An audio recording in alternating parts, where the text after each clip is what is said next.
का ज्ञान को कचरा क्यों कहा जाता है?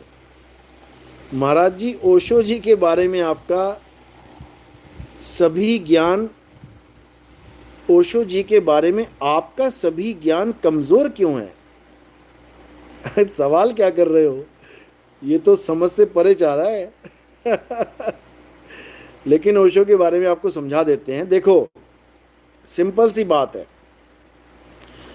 ओशो को बहुत बड़ा तर्कशील संत बोला गया। क्यों बोला गया? क्योंकि ओशो ने अपने जीवन में 1.5 लाख किताबें पढ़ी। 1.5 लाख किताबें। आप ये समझ लो कि एक डॉक्टर अपने जीवन में कितनी किताबें पढ़ता है। एक साइंटिस्ट अपने जीवन में कितनी किताबें पढ़ के साइंटिस्ट बनता है। एक इंजीनियर अपने जीवन में कितनी किताबें पढ़ के इंजीनियर बनता है। आप उंगलियों पे गिन सकते हो। नर्सरी में कितनी किताबें थीं, पहली क्लास में कितनी थीं, दूसरी में, तीसरी में, 5वीं में, 10वीं में, 12वीं में, करते करते आप डॉक्टरेट की किताबें गिन सकते हो कि हाँ भैया ठीक है, आज तक 200 किताबें, 400 किताबों में मेरा काम हो गया। और जब कोई डॉक्टर बन जाता है तो उसके अंदर इतना ज़्यादा, मान के चलो, अहंकार आ जाता है कि मैं डॉक्टर हूँ, मैं इंजीनियर हूँ, मैं साइंटिस्ट हूँ, मैं एडवोकेट हूँ, चंद किताबें पढ़ के। इतना अहंकार है। तो भैया 1.5 लाख किताबें जिसने पढ़ ली हो जीवन में, उसके अंदर कितना अहंकार होगा, पहले तो ये अंदाजा लगाने की कोशिश कर लेना।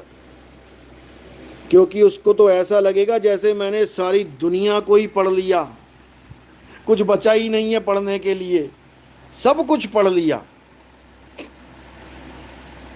लेकिन असल में पढ़कर भी कुछ नहीं पढ़ा। क्यों? अरे पढ़ना खुद को था, किताबों को नहीं। पढ़ना अपनी आत्मा को था, पोथियों को नहीं। पोथी पढ़ पढ़ जग मुआ, और भयो न पंडित कोय। एक अक्षर प्रेम का, प्रेम का भी नहीं है, एक है अक्षर पीव का। लोग ढाई बना के बैठे हुए हैं। एक है अक्षर पीव का, पढ़े सो पंडित होए। असली वाणी ये है, लेकिन लोगों ने, अज्ञानियों ने 2.5 अक्षर प्रेम का, 2.5 अक्षर प्रेम का बेड़ा गर्क कर दिया वाणी का। वाणी क्या है? पोथी पढ़ पढ़ जग मुआ, पंडित भयो ना कोई। एक है अक्षर पीव का। पीव क्या है? पीव सपने में भी नहीं पता लग सकता ओशो को कि पीव होता क्या है।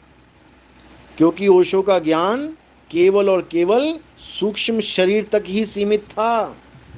पेड़ पे बैठे हुए थे, बैठे बैठे बैठे बैठे ध्यान में चले गए, सूक्ष्म शरीर में ट्रैवल कर लिया, सूरत चली गई, और वहां से स्थूल शरीर पेड़ से नीचे गिर गया।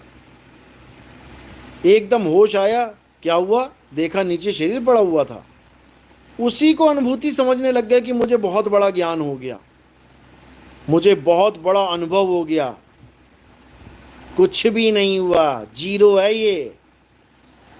ये बिना नाम दीक्षा लिए, बिना कोई साधना किए 50 लोगों को होता है। ये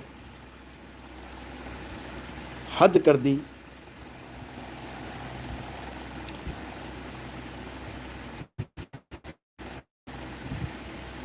एक भी किताब पढ़ने की जरूरत नहीं है जीवन में। अनपढ़ थे संत हमारे सारे, एक भी किताब नहीं पढ़ी, लेकिन मोटे मोटे ग्रंथ लिख गए।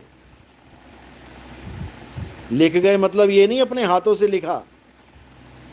चेले चपाड़े लिखते थे और वो धड़ाधड़ बोलते थे केवल। कबीर साहब इसकी गवाही दे रहे हैं।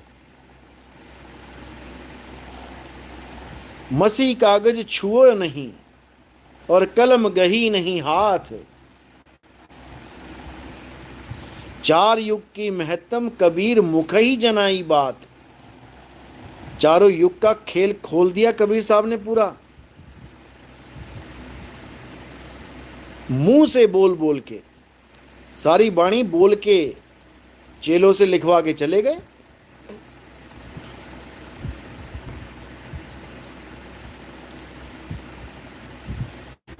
समझ लो, जो असली संत होता है उसे किसी की किताबें पढ़ने की जरूरत नहीं पड़ती कि किताबें पढ़ पढ़ के ज्ञान अर्जित कर रहा है, फिर तर्क दे रहा है, फिर तर्कशील बना हुआ है। संत किताबें पढ़ते नहीं, वो अंदर से निकाल देते हैं बड़े बड़े ग्रंथ।